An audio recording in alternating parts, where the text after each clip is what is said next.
Assalamualaikum warahmatullahi wabarakatuh. Alhamdulillahi rabbil alamin. Wassalatu wassalamu ala asyrafil anbiya'i wal mursalin wa ala alihi wa sahbihi ajma'in. Asyhadu an la ilaha illallah wahdahu la syarika lah wa ashhadu anna Muhammadan abduhu wa rasuluh la nabiyya ba'dah. Ya ayyuhalladzina amanu taqullaha haqqa tuqatih wa la tamutunna illa wa antum muslimun wa ba'd. Saudara-saudaraku sekalian, jamaah Musalla Al-Abrar dan yang mengikuti pengajian ini via online, rahimakumullah. Alhamdulillah, di kesempatan malam yang berbahagia ini kita bisa melanjutkan pembacaan kitab At-Tadhhib fi Adillati Matnil Ghayati wat Taqrib yang ditulis oleh Profesor Dr. Mustafa Dibbugha hafizahullahu ta'ala. Mudah-mudahan Allah menjaga beliau dan memberikan kita semua ilmu yang bermanfaat. Hari ini jamaah sekalian, kita membahas pasal tentang sholatul khauf. Pasal tentang sholatul khauf. Khauf tentunya artinya takut ya. Yang dimaksud dengan takut di sini adalah sholat yang dilakukan dalam kondisi peperangan. Nanti peperangan itu ada dua kondisi, yaitu telah terjadi peperangan dan belum terjadi peperangan. Itu kan kondisinya ya. Ada sholat yang dilakukan sebelum peperangan itu terjadi, ada sholat yang dilakukan setelah peperangan terjadi. Kalau setelah peperangan terjadi tentunya diberikan apa? Kelonggaran, kemudahan yang sangat luar biasa. Ya, boleh kita lakukan dalam kondisi apa? Sambil berjalan ataupun sambil menaiki kendaraan. Adapun kalau peperangannya belum dimulai, ya, maka itulah yang akan kita baca. Bagaimana tata caranya dan bagaimana kondisinya. Nanti kondisinya banyak. Ada kondisi di mana pasukan banyak, ada kondisi di mana pasukan sedikit, ada kondisi di mana musuh di arah kiblat, ada kondisi di mana musuh tidak berada di arah kiblat. Bagaimana tata cara sholat dalam kondisi tersebut? Ini yang akan dijelaskan oleh penulis, ya, Sahibul Matan Al-Qadi Abi Syuja, dan juga syarih atau pensarah hadis ini yaitu Profesor Dr. Mustafa Dibbugha.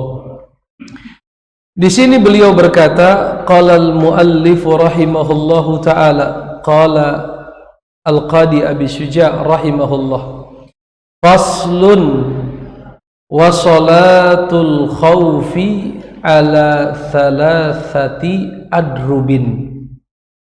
Dan salat khauf itu memiliki tiga bentuk. Salat khauf memiliki apa? Tiga bentuk. Ahaduha, bentuk yang pertama, ayyakunal aduwu fi ghairi jihatil qiblah. Kondisi di mana musuh tidak berada di arah kiblat. Jadi musuhnya tidak berada di arah kiblat. Kalau kita di Indonesia misalnya kiblatnya secara umum antara utara dan selatan, yaitu arah barat. Sedangkan musuh misalnya di arah timur, ya misalnya, atau di arah utara atau di arah selatan. Yang pasti kondisi pertama musuhnya tidak berada di arah apa? Qiblah. Fayufarriquhumul imamu firqataini. Dalam kondisi ini imam memecah pasukan menjadi firqataini. Apa firqah? Kelompok. Jadi dipecah menjadi firqataini. Apa itu firqataini? Dua kelompok. Jadi pasukan dibagi menjadi dua. Firqatan taqifu fi wajhil aduwi wa firqatan khalfahu. Satu firqah itu kelompok, taqifu mengambil posisi, waqafa yaqifu mengambil posisi, fi wajhil adu berhadapan dengan musuh. Jadi sebagian pasukan itu diposisikan menghadap ke arah siapa? Musuh. Wa firqatan, dan sebagian kelompok yang lain khalfahu ditempatkan di belakang imam. Imam apa ini maksudnya? Imam bisa imam dalam arti khalifah yang paling tinggi, khalifah yang paling tinggi, sebagaimana Rasulullah melewati banyak sekali peperangan. Abu Bakar melewati peperangan, Umar melewati apa? Peperangan, dan mereka menjadi apa? Menjadi qaidnya, menjadi pimpinan tertinggi dalam pasukan tersebut, atau yang mewakili sang imam di medan pertempuran. Misalnya di zaman Abu Bakar diwakili dalam banyak peristiwa perang oleh Khalid ibnul Walid misalnya ya. Atau di zaman Umar ada panglima namanya Abu Ubaidah ibnu Jarrah, dan panglima-panglima yang lain. Ini yang sering kita singgung dalam banyak kesempatan, bahwa dahulu ulama adalah umaro. Umaro adalah ulama, satu paket. Kalau zaman dulu ulama adalah umaro. Ulama artinya orang yang alim, orang yang berilmu. Maka ulama merekalah yang diangkat menjadi para umaro. Umaro itu berarti apa? Pemerintah ya. Dan umaro pasti dari siapa? Dari ulama. Oleh karenanya dalam setiap peristiwa besar mereka ada di depan. Salat Idul Fitri yang jadi imam siapa? Ulama sekaligus umaro. Idul Adha ulama sekaligus umaro. Ketika ada misalnya salat istisqa, masih ingat kemarin yang kita bahas, 5 hari sebelum salat istisqa dilaksanakan, ulama sekaligus umaro itu dia akan memberikan apa? Arahan-arahan ya, untuk bertobat ya, apalagi berpuasa, bersedekah, memperbanyak zikir dan lain sebagainya. Jadi pasukannya dipecah menjadi berapa para hadirin? Dipecah menjadi 2 bagian. Bagian pertama berdiri mengambil posisi di hadapan musuh, dan setengah lagi berdiri di belakang imam, yaitu pimpinan tertinggi dalam pasukan, untuk melaksanakan apa? Salat. Salatnya jamak qashar atau gimana? Jamak saja atau plus qashar atau gimana? Jamak saja atau jamak plus qashar atau tergantung di mana perangnya, begitu ya. Jawabannya bagus. Tergantung di mana peperangannya. Kalau peperangannya di dalam kota seperti perang Khandaq atau perang Uhud, itu kan bisa dikatakan di Madinah ya. Maka tentunya hanya boleh, kalaupun bisa ya menjamak saja, seperti perang Ahzab itu ya. Kata Anas bin Malik, Nabi menjamak, bukan menjamak, bahkan ya melaksanakan qadha zuhur, asar, maghrib di waktu isya, karena memang kondisi yang sangat apa itu, yang sangat mencekam, kondisi yang sangat berat. Sampai saat itu Nabi dan para sahabat mengerjakan 4 sholat sekaligus di waktu sholat ya, di waktu isya.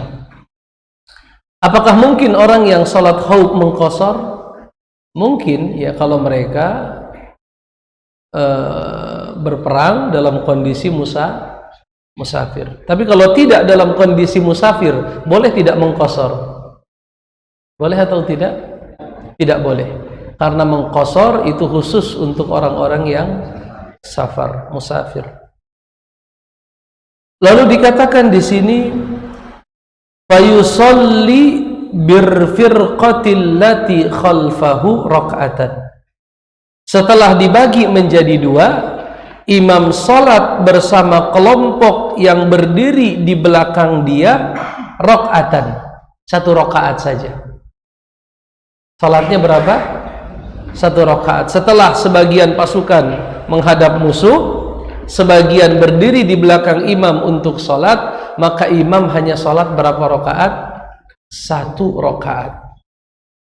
Summa tutimmu linafsiha, maka mereka menyempurnakan salat masing-masing.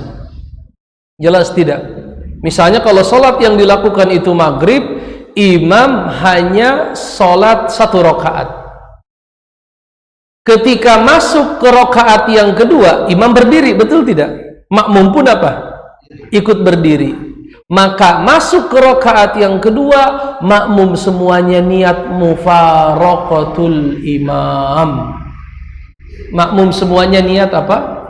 Mufaraqah. Artinya niat keluar dari salat jamaah, keluar dari imam itu. Maka mereka melaksanakan sisa apa? Dua rakaat. Terus imamnya ngapain? Tetap berdiri. Imamnya tetap, jelas tidak? Jadi imamnya berdiri. Allahu Akbar. Rakaat kedua ya. Dari sujud bangkit ke rakaat kedua. Allahu Akbar. Tidak mengangkat tangan kalau rakaat pertama ke rakaat kedua. Allahu Akbar. Ketika sampai di rakaat yang kedua, semua jamaah yang ada di belakang imam niat mufaraqatul imam, yaitu dua rakaat yang tersisa mereka laksanakan dengan segera masing-masing.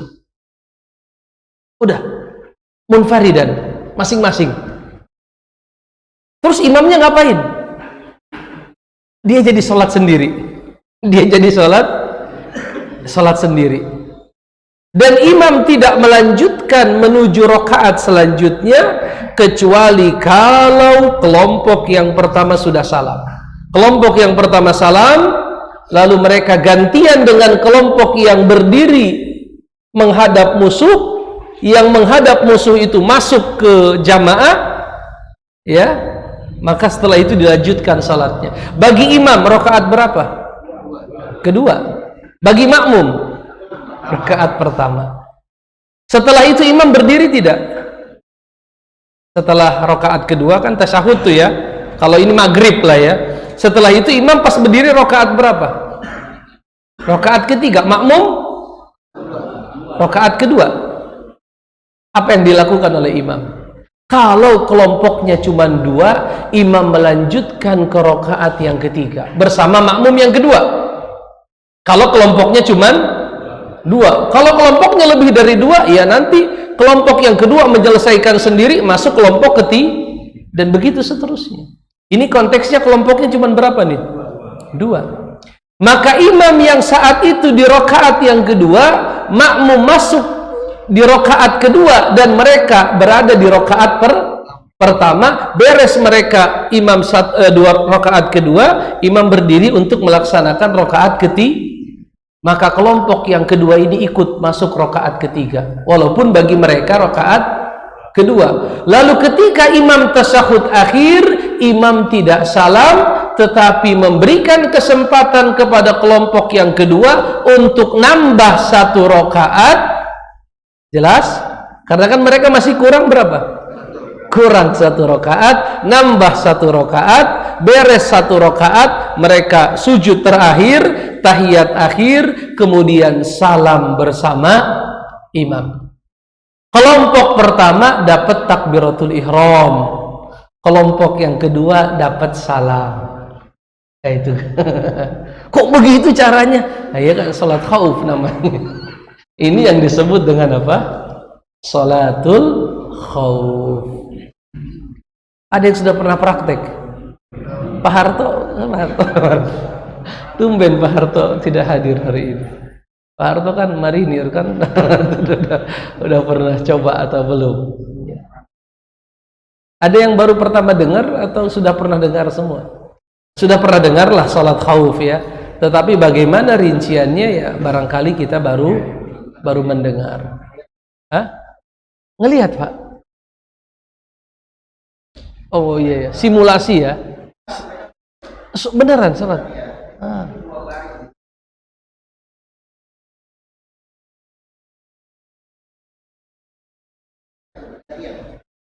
Caranya banyak. Caranya banyak. Ada cara yang lain, kalau tidak mungkin memecah pasukan, sholatnya bareng-bareng, imam ruku, shaf yang pertama ruku, shaf yang kedua tetap berdiri. Mohon maaf, bukan begitu. Imam ruku, shaf pertama ruku, shaf kedua ruku, imam iktidal, semua iktidal, imam sujud, shaf terakhir, kalau cuma 2 baris tetap berdiri. Tetap berdiri, bergantian, jangan sampai ketika sujud terjadi serangan yang mendadak. Tapi kalau ruku semua, dan ruku ya tidak terlalu panjang juga ya, mungkin tidak terlalu beresiko barangkali, tapi nanti akan kita baca coba. Jelas atau tidak? Ada yang mau praktek yang begini? Kalau praktek dalam kenyataan tidak boleh, maksudnya jangan diharapkan, jangan diharapkan. Ustadz, saya pengen berdoa sama Allah, ya Allah, hadirkan saya dalam peperangan, berhadapan musuh. Tidak boleh. Rasulullah berkata, la tatamannau liqa'al adu. Janganlah kalian pernah berharap bertemu dengan musuh. Jangan pernah habis sholat, ya Allah ya Rahman, pertemukan saya denganmu. Jangan berdoa bertemu dengan musuh. Tetapi fa idza laqitum fathabbitu. Tapi kalau kalian Allah takdirkan hadir dalam kondisi tersebut, jangan mundur, dan fazkurullaha katsiran. Perbanyaklah berzikir kalau terjadi. Tapi Ustaz, kalau saya doanya sifatnya umum, yaitu saya berdoa kepada Allah agar diberikan kesempatan berjihad, wajib. Kalau saya nggak pernah niat pengen jihad, pengen perang, Nabi berkata, mata maitatan jahiliyah, Anda mati dalam kondisi jahiliyah. Kok menakutkan? Ya begitu. Rasulullah berkata, man lam yagzu, barang siapa yang belum pernah ikut berperang, gozu, man lam yagzu, barang siapa yang belum pernah ikut berperang membela agama, walam yuhaddits nafsahu bil ghazwi, mata maitatan jahiliyah. Barang siapa yang belum pernah ikut berperang membela agama dan tidak pernah ada niat di dalam hatinya keinginan untuk berperang di jalan Allah, mata maitatan jahiliyah, maka matinya orang itu dalam kondisi apa? Jahiliyah. Jelas ya? Jadi berbeda antara pengen berjihad dengan bertemu dengan musuh. Jangan kita berharap bertemu dengan musuh, tapi kalau sudah ketemu apa? Jangan mundur. Jangan mundur, maju terus. Jangan mundur, maju terus. Jihad itu kan ada 2 ya. Ada jihad yang sifatnya fardu ain, ada jihad yang sifatnya fardu kifayah. Kapan jihad itu fardu ain? Banyak kondisi. Misalnya kalau sudah disuruh sama imam, anta taqaddam, harus maju. Kamu maju udah. Ya, sami'na wa ata'na. Atau dalam kondisi diserang. Dalam kondisi diserang. Kita di kampung di sini diserang sama orang-orang, misalnya orang-orang musuh, orang-orang kafir. Itu nggak boleh mundur, fardu ain. Ya ayyuhalladzina, ayatnya saya pengen hafal. Ya ayyuhalladzina amanu idza laqitumul ladzina kafaru zahfan fala tuwalluhumul adbar wa may yuwallihim yawma idzin duburahum illa mutaharrifan liqitalin aw mutahayyizan ila fi'ah faqad ba'u bi ghadabin minallah wa ma'wahu jahannam. Apa artinya? Ya ayyuhalladzina amanu, Wahai orang-orang yang beriman, idza apabila laqitumul ladina kafaru, kamu sudah berhadapan dengan orang-orang kafir. Begitu kata Allah. Bahasanya begitu, nggak diubah. Idza laqitumul ladina kalau kamu berhadapan dengan orang-orang kafir itu, fala tuwalluhumul adbar, jangan kasih punggung ke mereka. Maksudnya apa? Jangan lari. Janganlah lari. Wa may yuwallihim yawma idzim duburahum illa mutaharrikan liqital aw mutahayyizan ila fi'ah faqad ba'a bi ghadabin minallah. Dan barang siapa yang lari dalam kondisi tersebut bukan karena untuk siasat perang, bukan untuk apa? Siasat perang, bukan juga karena ingin bergabung dengan pasukan yang lain, sungguh dia telah lari dengan membawa kemurkaan dari Allah dan tempatnya adalah jahannam. Ini perintah bukan? Diikuti dengan ancaman, berarti hukumnya apa? Wajib, fardu ain. Ini namanya jihadud dafa', jihad bertahan. Itu hukumnya fardu ain. Ada jenis yang lain namanya jihad tolab, jihad menyerang. Jihad menyerang, ada bertahan, apa bahasa kalau main bolanya? Ofensif, defensif begitu ya. Ada sistem menyerang, ada sistem Nah, kalau menyerang itu fardu kifayah. Ya, Allah Subhanahu wa taala firmankan dalam Al-Qur'an, apa kata Allah? Wa ma kana lil mu'minina liyanfiru kaffatan. Enggak boleh orang mukmin itu semuanya berangkat ke medan jihad, enggak boleh. Harus ada nafarun min kulli firqah. Harus ada sekelompok orang yang tetap tinggal di kampung liyatafaqahu fid din. Apa itu? Liyatafaqahu, untuk memperdalam ilmu agama, sehingga ketika orang-orang yang berperang itu nanti pulang ke kampung halaman, mereka mohon maaf kondisinya kan keras kehidupannya, karena biasa di medan tempur ada orang yang memberikan nasihat-nasihat yang sejuk, memberikan pemahaman-pemahaman agama. Begitu ajaran yang Allah gariskan di dalam Al-Quran. Cuman pembahasan yang begini hari ini jarang dibahas, ya. Jangankan nih, mau ngebahas kayak gini, kalimat jihadnya saja kita udah apa? udah mikir-mikir mau bilang apa? Nanti dibilang apa? Radikal. Padahal ya ajaran agama, ya. Ajaran agama, tentunya jihad yang sesuai syarat-syarat yang telah ditentukan oleh syariat, bukan sembarangan jihad juga ya, harus ada tidak hanya modal semangat, ya, modal kemarahan kepada musuh lalu dia melakukan satu aktivitas yang dia anggap jihad, ya, yang kalau jihad seperti itu tidak dilakukan berdasarkan ilmu, biasanya mafsadatnya lebih besar daripada maslahatnya. Maka ini harus hati-hati, ya. Hati-hati, jangan sampai kita apalagi di negeri seperti Indonesia. Saya mengatakan tidak ada jihad dalam pengertian perang di negeri kita ya. Di Indonesia ini tidak ada jihad dalam pengertian qital, dalam pengertian perang tidak ada. Ada tidak? Siapa yang mau dibunuh? Ya nggak ada, ya. Dan jihad perang itu kan terakhir, betul tidak? Ketika dakwah sudah tidak ketemu lagi jalannya, betul. Nabi bahkan ketika sudah di medan perang, apakah langsung perang? Apa tahapan pertama? Ayo, udkhulu ilal Islam, udkhulu ilal Islam, tafaddalu. Islam agama tauhid, agama sempurna, ya, penutup dari ajaran para nabi, mengajarkan kalian menyambung silaturahmi, mengajarkan kalian berkata jujur, memurnikan ibadah hanya untuk Allah. Diajarin tuh. Oh, kami nggak mau masuk Islam, nggak mau, ya. Apakah langsung dibunuh? Enggak juga. Oh, nggak mau masuk Islam, la ikraha fid din, la ikraha fid din, qad tabayyana ar-rusydu minal ghayy. Yang hak sudah jelas, yang batil sudah jelas. Anda kalau tidak mau masuk Islam, berarti Anda siap, kami urus, kami atur, tunduk kepada kekuasaan, kami siap. Kami nggak akan paksa Anda masuk Islam, tapi Anda siap nggak tunduk di bawah kekuasaan kami? Memang kalau kami tunduk dikasih apa? Darah kalian terjaga, haram.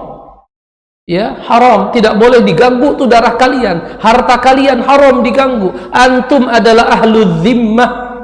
Ahlu zimmah. Nabi kami berpesan dulu, man qatala zimmiyan falam yajid raihatal jannah. Siapa yang membunuh ahlu zimmah tidak akan mencium baunya surga. Man adza zimmiyan faqad adzani. Siapa yang mengganggu orang zimmi, dia telah menggangguku. Man qatala zimmiyan fa ana khasmuhu yaumal qiyamah. Siapa yang membunuh kafir zimmi, aku jadi musuhnya kelak pada hari kiamat. Mau nggak kalian dapat itu? Nggak mau. Memang kalian pengennya perang. Terakhir baru perang, Pak. Terakhir baru, kalau dia mau nerima Islam, selesai masalah, betul tidak? Apakah pasukan Islam jadi masuk ke situ? Enggak. Itu tetap negeri kalian, tanah-tanah kalian. Tapi kalau sampai masuk dengan perang, maka semua properti harta yang ada di negeri itu direbut oleh kaum muslimin secara paksa. Terserah Anda mau milih yang mana. Oh, kalau kami bisa nggak? Kami yang berkuasa, Anda di bawah kami. Nggak bisa. Al-Islamu ya'lu wa la yu'la alaih. Dia Islam tinggi. Liyuzhirahu ala dini walau karihal kafirun. Islam itu tinggi di atas semua agama. Oh, jadi kalian orang Islam nggak mau tunduk di bawah kami? Nggak bisa. Syariat kami syariat dari Allah yang Maha Agung. Dia harus paling tinggi. Nggak mungkin kami mengikuti penyimpangan kalian. Oh, jadi nggak ada solusi yang lain. Nggak ada solusi yang lain. Ya, baru itu perang. Perang itu agar kalimat Allah tinggi. Litakuna kalimatullahi hiyal ulia. Agar kalimat Allah itulah yang paling tinggi. Kalau sekarang mohon maaf, ada orang yang jihad sembrono, tidak sesuai dengan aturan. Apakah setelah mereka berjihad, misalnya di Indonesia, kalimat Allah jadi tinggi? Ataukah jadi bulan-bulanan media-media sekuler? Digoreng. Sebulan nggak beres. Breaking news apa? Terus diulang-ulang begitu. Padahal dia yang melakukannya, dia yang meninggal sendiri, pokoknya semua dia sendiri. Wah, itu diputer sebulan nggak akan putus. Nanti diteliti sekolahnya di mana, rumahnya di mana, tanya Pak RT ini warga gimana ini kebiasaannya. Semua RT diwawancara, RW juga apa? Diwawancara. Betul tidak? Itu kenyataan. Itu kenyataan. Ya, itu kenyataan. Dan bahkan mereka mungkin nunggu-nunggu kapan nih kejadian yang begitu lagi, biar ada kerjaan kan, biar dana juga ngucur. Dari mana dana ngucur? Ya tadi perang melawan terorisme itu dananya luar biasa. Datang dari mana? Dari barat dan lain sebagainya. Jelas ya. Oleh karenanya hati-hati. Di Indonesia tidak ada perang dalam pengertian apa? Angkat senjata. Jihad di Indonesia itu adalah al-amru bil ma'ruf wan nahyu anil munkar. Ya, jihad di Indonesia itu kita dakwah, Pak. Memang dakwah ada yang larang nggak kayak begini, Pak? Nggak ada, aman-aman aja. Alhamdulillah ya. Pernah kita didatengin orang gara-gara pengajian? Enggak. Makin maju, alhamdulillah. Al-abrar nggak ada istirahatnya, kata Pak Haji itu. Iya. Jadi kata Pak Haji itu maju terus, pantang mundur.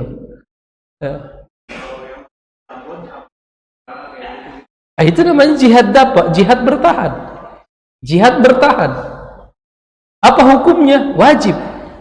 Kalau mereka nggak wajib, wilayah sekitarnya nggak sanggup membantu, wilayah sekitarnya lagi, sampai akhirnya satu negara itu bisa wajib semua. Jelas tidak, Pak? Wilayah sekitar, dulu kejadian ya, tahun berapa itu zaman Megawati, 99 di Ambon. Maka yang mengelilingi mereka wajib ikut membantu. Yang mengelilingi mereka nggak sanggup, terus radiusnya makin apa? Radiusnya makin luas sampai terpenuhi kewajiban. Kalau fardu kifayah itu kan kapan menjadi gugur? Ada melaksanakan. Tapi kalau melaksanakan itu nggak cukup, berarti belum. Terus mobilisasi massa sampai apa? Bisa minimal mengimbangi, yaitu mempertahankan darah, harta, kesucian, kehormatan umat Islam. Itu kalau kita ingat peristiwa itu menyedihkan. Ya, bisa terjadi seperti itu di negara dengan mayoritas muslim terbesar di dunia, dan itu sejarah kelam ya perjalanan umat Islam di Indonesia. Jelas Bapak-bapak? Baik. Jadi di Indonesia jihadnya apa Pak? Dakwah.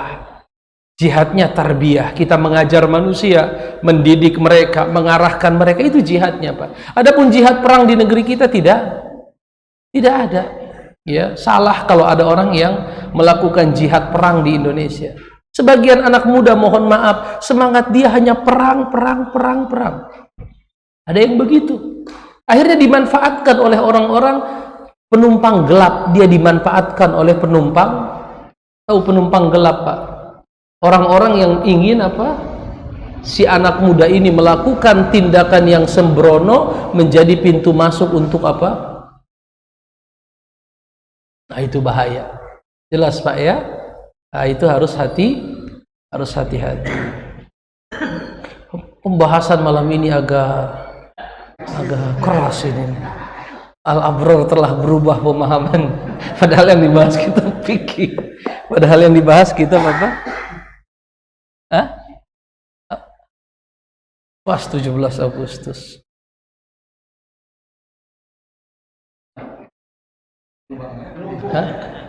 Iya Pak. Ini enggak boleh tumbang. Betul. Iya Pak, ini harta kita Pak. Ini adalah aset terbesar umat Islam, Negara Kesatuan Republik Indonesia.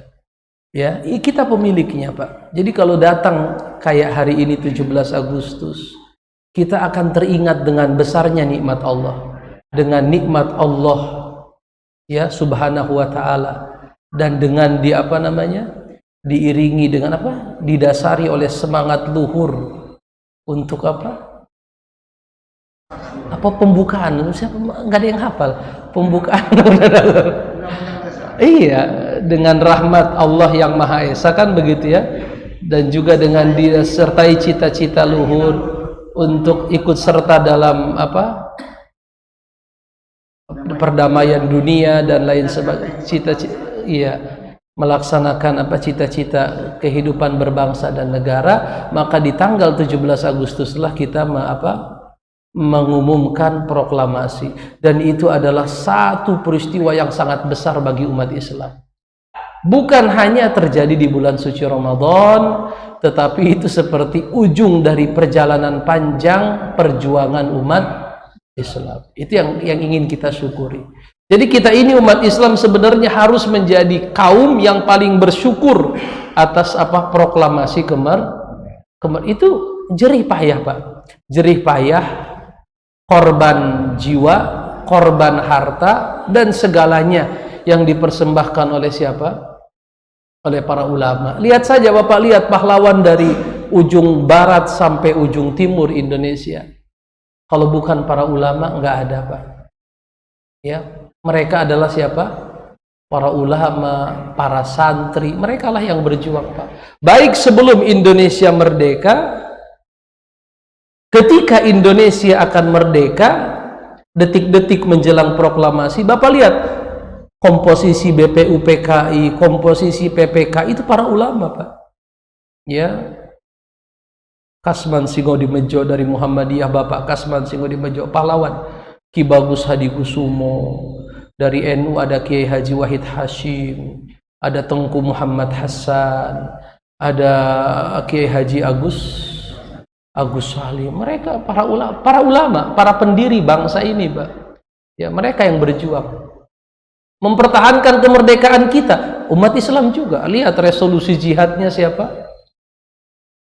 Kiai Haji Hashim Asy'ari, ya yang menjadi faktor pendorong terbesar terjadinya peristiwa 10 November itu bagian dari perjuangan ulama untuk mempertahankan apa?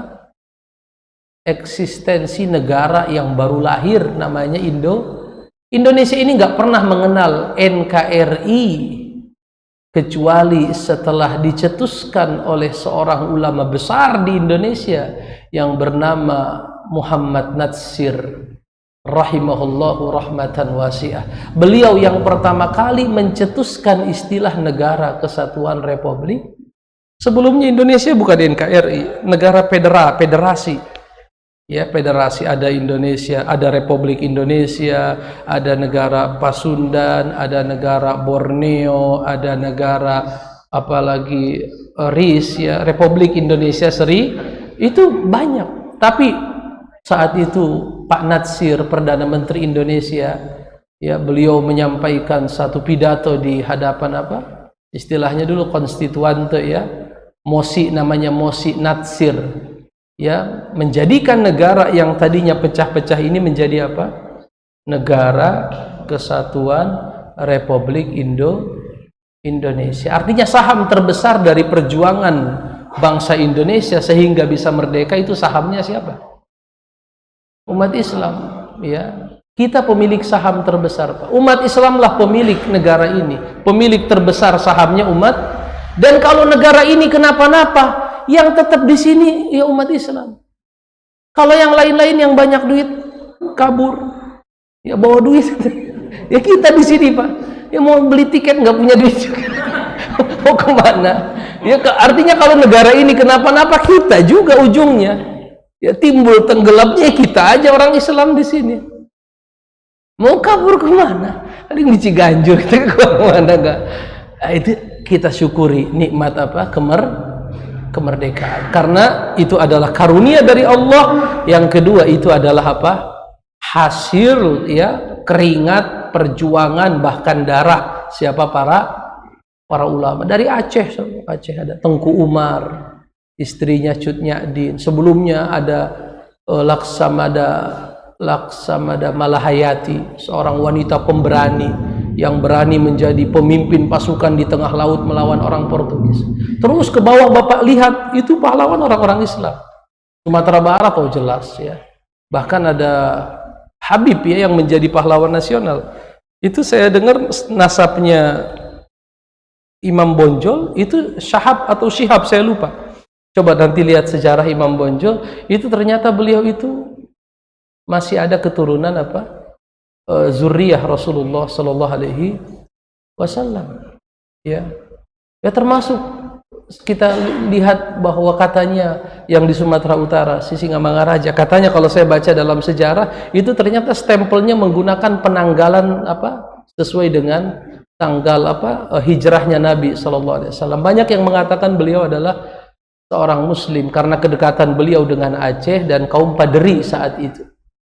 Ya, ke bawah lagi Sultan Syarif Kasim di Riau, terus ke bawah lagi di Jawa paling terkenal siapa? Pangeran Diponegoro, Sultan Hasanuddin. Pokoknya banyak sekali. Ya, di Jakarta ada siapa? Fathahilah. Dan Jakarta itu, nama Jakarta itu terinspirasi dari Quran, Jayakarta. Inna fatahna laka fatham mubina. Artinya disinilah pusat terjadinya semua peristiwa sejarah Indonesia, di Jakarta. Artinya tiap kali datang proklamasi 17 Agustus, sebenarnya pusat peristiwanya di mana? Di tempat kita tinggal, yaitu di Jakarta. Oleh karenanya, ya mari sama-sama kita apa namanya menjaga negara ini, ya, mencintai. Apa hukumnya mencintai negara, Pak? Mencintai negara wajib atau fitrah. Dia adalah sesuatu yang sifatnya fitri, menyatu dengan hati manusia. Betul tidak? Ya, artinya dia sesuatu yang memang mengikuti hati manusia. Nabi itu ketika diusir dari Mekah, apa kata Nabi? Ya Makkah, wahai Makkah, ya wallahi demi Allah, innaka la ahabbu biqa'il ardi ilayya. Kamu adalah tanah yang paling aku cintai. Ya, laula anna ahlak yukhrijuni ma kharajtu minki. Kalaulah bukan karena penduduk mau mengusirku, aku tidak akan pernah meninggalkanmu. Nabi cinta dengan apa? Tanah di mana dia dilahirkan. Artinya seenak-enaknya di tempat orang, Pak, tetap aja paling enak di mana, Pak? Di kampung sendiri. Dan itu sesuatu yang sifatnya apa? Fitrah manusia begitu. Allah takdirkan manusia suka dengan apa? Tanah airnya. Ya, Indonesia katanya apa? Tanah airku. Tanahku sewa, airku beli. Itu PR. Agar kedepannya jangan begitu ya. Indonesia apa? Tanah airku. Tanahku sewa, airku ku beli. Janganlah begitu. Kita pemilik saham terbesar di negeri ini, maka tentunya bagi hasilnya pun harusnya paling besar. Karena kan saham kan ya. Ini perjuangannya ada saham banyak tuh di situ. Tapi saham paling besar siapa, Pak? Umat Islam, betul ya. Berarti harusnya kalau sahamnya besar, bagiannya apa? Besar juga. Baik. Kenapa belum bunyi alarm isyaknya, Pak? Waktu jorok. Kita baru baca satu jenis saja ini ya. Kondisi pertama apa tadi, Pak? Kondisi pertama apa? Musuh tidak berada di arah kiblat. Itu. Maka dalam kondisi itu imam membagi pasukan jadi dua. Sebagian ikut imam, sebagian ngadep musuh. Terus imam sholat. Berapa rakaat sholat sama? 1 rakaat. Kalau imam sudah 1 rakaat, jamaahnya ngapain? Mufarokoh, nyempurnain masing-masing. Kalau jamaah pertama udah beres sholat, ngapain? Gantian, ambil posisi menghadap musuh. Yang ngadap musuh gantian sholat. Yang kelompok kedua masuk di rakaat berapa? Ke rakaat kedua. Artinya ketika nanti imam selesai sholat, makmumnya baru rakaat berapa? Kedua. Berarti kurang 1. Apa yang harus dilakukan? Imam nunggu, makmum nambah 1 rakaat. Kalau imam sudah makmum sudah nambah 1 rakaat, maka salamnya apa? Sama-sama. Kelompok pertama dapat takbiratul ihram, kelompok kedua dapat salam. Potong sepotong. Ya, bagi 2. Allahu a'lam bishawab. Ada pertanyaan?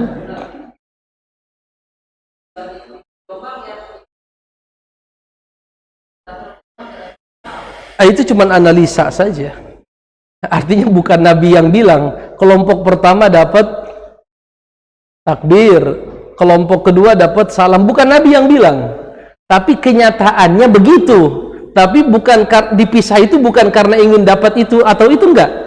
Jelas, Pak ya. Tapi itu analisa ulama. Ulama menganalisa kalau begini caranya, kelompok pertama dapat takbir, kelompok kedua dapat salam.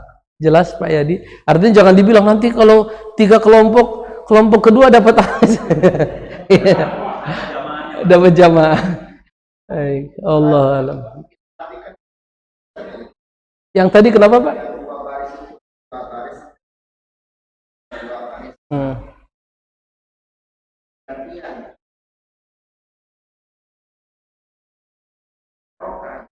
Tetap iya. Itu kondisi yang dikecualikan. Bisa, tapi harusnya dalam perang saja. Dalam kondisi normal gak bisa.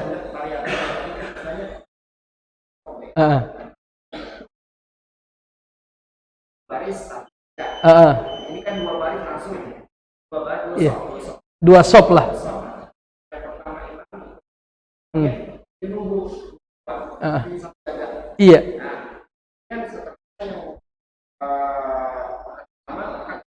Iya. Jadi imam ruku kalau barisan cuma 2, Pak ya. Imam ini kondisinya nanti kondisi kedua kalau musuh ada di arah kiblat. Nah, itu kasusnya tuh. Ini kan kasus pertama musuh tidak di arah. Nah, kalau nanti musuh di arah kiblat, semuanya jamaah bareng-bareng, nggak dipecah-pecah. Cuman bedanya nanti ketika imam ruku Dibagi dua tuh, sebagian ikut ruku sama imam, sebagian enggak. Ketika imam ruku, mohon maaf semuanya ruku. Nanti akan kita baca ya. Ketika imam ruku semuanya ruku, tapi pas imam sujud, sepotongnya sujud, ya tergantung nanti berapa jumlahnya. Ya, kalau jumlahnya misalnya 10, 5 sop pertama ikut sujud sama imam, 5 sop terakhir apa? Berdiri. Jelas. Akan ada besok insya Allah. Rabu depan. Ini kan baru kondisi pertama nih, kondisi di mana musuh fi ghairi jihatil kiblah, tidak di arah kiblat. Nanti kondisi kedua, musuhnya di hadapan kiblat. Ya udah nggak usah dipisah-pisah, kita sholat aja semua. Cuman bagaimana mengantisipasi kita lagi sujud diserang mendadak, kan begitu. Nah, di apa? Dibagi jadi dua. Sebagian bareng sama imam sujudnya, sebagian nyusul. Artinya saat imam bangkit dari sujud kedua, mereka tuh turun dan imam yang nunggu. Jelas? Ketika rombongan kedua sudah sujud sempurna, berdiri bareng-bareng. Jelas tidak Pak? Untuk melanjutkan rakaat setelahnya. Kok bisa begitu? Jangan ditanya bisa begitu. Ini kondisi tidak normal. Ini kondisi dan Allah dan Rasulnya yang berhak menentukan syariatnya begini dan begitu. Kalau kita cuma apa Pak? Jalanin. Kalau kita cuma jalanin. Ya syariatnya begitu, ya udah sami'na wa ata'na. Pak Haji?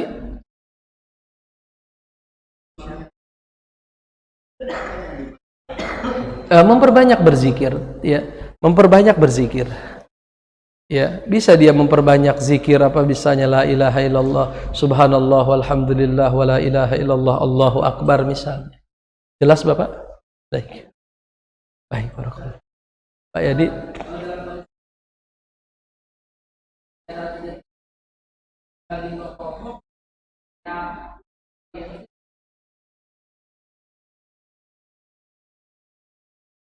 Dua kloter gitu.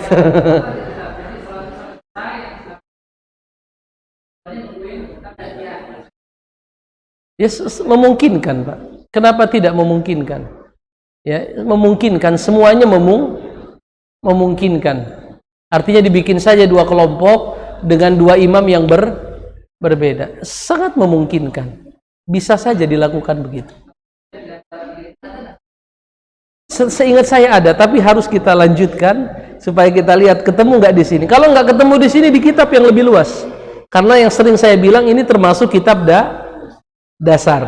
Kalau kita ambil kitab lanjutan, nanti caranya lebih variatif, banyak. Allah alam.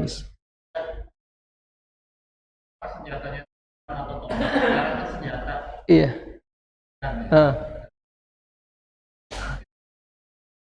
Iya. Artinya ada kemungkinan tata cara ini tidak akan terulang di zaman sekarang. Tapi kita nggak tahu apa yang terjadi setelahnya. Setelah zaman sekarang, mungkin nanti bensin habis. Apalagi sekarang kan yang lagi ramai di Indonesia mobil baterai. Apakah baterai bisa diperbaharui bahannya? Enggak, pada waktunya apa litium atau apa ya? Dia juga barang tambang kan? Apa nikel atau apa nikel? Bahannya itu yang ada di Morowali atau di mana itu di Sulawesi sana. Ada bahannya khusus. Artinya pada waktunya habis juga Pak. Mungkin pada waktunya nanti yang tersisa tinggal balik lagi seperti dulu. Kuda. Ya. Mungkin tidak? Mungkin. Dan apa namanya? Kita pernah baca dulu hadis tentang kuda, bahwa kuda itu sampai hari kiamat ditakdirkan apa? Disitulah akan terjadi apa? Peperangan. Kuda itu nggak akan pernah bisa dilepaskan dari apa? Peperangan. Sampai kapan Pak? Sampai hari kiamat. Sampai Allah bersumpah, wal adiyati dhabha, fal muriyati qadha, fal mughirati subha, fa atharna bihi naq'a, fa wasatna bihi jab. Allah bersumpah dengan kuda perang yang berlari kencang, dengan percikan sepatunya, dengan ringkikan suaranya. Ya. Innal insana lirabbihi ya. Innal insana lirabbihi lakanut. Apa itu lakanut? ingkar atau apa. Wa innahu ala dzalika la syahid. Artinya setelah Allah ceritakan masalah kuda, Allah bilang beda dengan manusia. Kalau manusia ingkar, kalau kuda dia dikasih makan sama tuannya, diurus, disisir, dibenerin kakinya. Setelah itu semua dia dapatkan, diajak sama tuannya, mati dia siap. Itu kuda. Tapi manusia enggak. Itu Pak, betul tidak? Kenapa Allah setelah ngomongin kuda kok ngomongin manusia? Allah ingin kasih perbandingan. Kalau kuda begitu tuh, liatin tuh dia rela lari ke medan perang karena dia sudah diapain sama tuannya, diurus, dibesarkan, dikasih makan, ya disisirkan. Kuda-kuda Arab itu, kuda-kuda yang mahal itu diurus, totalitas orang ngurusnya. Ketika tuannya membutuhkan dia untuk berperang, mau nggak dia perang, Pak? Itu kuda. Tapi kalau manusia, innal insana lakanud, ya, innal insana li rabbih. Tapi beda dengan manusia, udah dikasih makan, dikasih minum, dikasih fasilitas, mabur gitu. Itu hikmahnya ya, hikmah antara kenapa setelah Allah menceritakan kuda, tiba-tiba muncul apa? Tentang manusia. Itu perbandingan yang halus, ya, perbandingan yang apa? Mungkin kalau kita tidak dengar penjelasan ulama, kita nggak akan nyangka artinya seperti itu. Allah a'lam bishawab. Saya rasa cukup. Ada pertanyaan?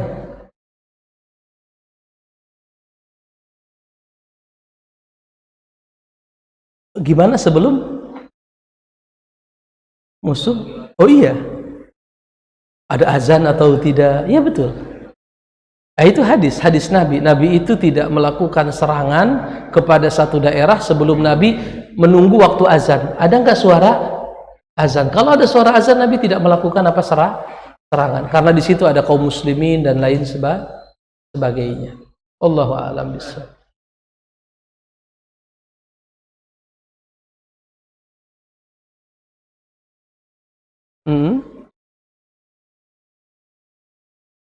Salat khauf. Enggak sampai mereka salat khauf. Itu sebenarnya bukan jihad, bukan dalam arti melawan musuh. Ini kan lawan musuh ya. Kalau itu namanya qitalu ahlil baghi, memerangi orang-orang yang melakukan pemberontakan. Karena pada akhirnya walaupun sejarah berkata dua-duanya adalah sahabat Nabi, tapi kalau kita baca dalam hadis-hadis, sebenarnya pihak yang benar itu adalah pihak Ali.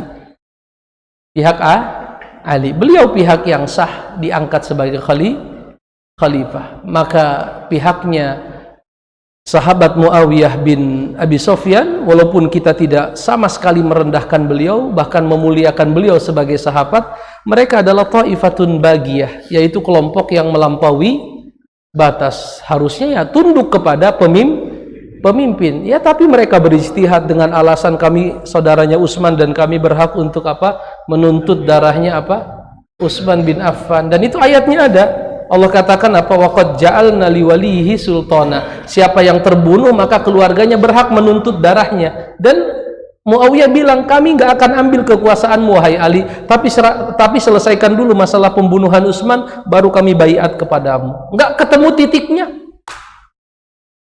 Dan Rasul berkata, wahai Ammar bin Yasir akan dibunuh oleh kelompok yang melampaui batas. Dan ternyata ketika Ammar bin Yasir meninggal, ada di kelompok Ali. Jelas ya? Jadi Nabi bilang begini, ini Ammar nih ya, Ammar bin Yasir, dia akan dibunuh oleh ta'ifatun bagiyah, oleh kelompok yang melampaui. Akhirnya dahulu para sahabat selalu melihat, ini Ammar ikut yang mana nih? Ammar ikut yang mana? Singkat cerita, Ammar wafat di barisan siapa? Ali bin Abi Thalib. Oleh karenanya, terlepas ini adalah perselisihan di kalangan sahabat, kita memuliakan mereka semua, tapi yang berada di pihak yang benar adalah kelompoknya siapa? Ali radhiyallahu taala anhu, tanpa kita mencela, menghina, merendahkan Muawiyah dan siapapun, karena mereka sahabat Nabi. Allahu a'lam bishawab. Saya rasa cukup. Insyaallah kita ketemu lagi di kesempatan yang lain. Wassallallahu ala nabiyyina Muhammadin wa ala alihi wa sahbihi wasallam, walhamdulillahi rabbil alamin.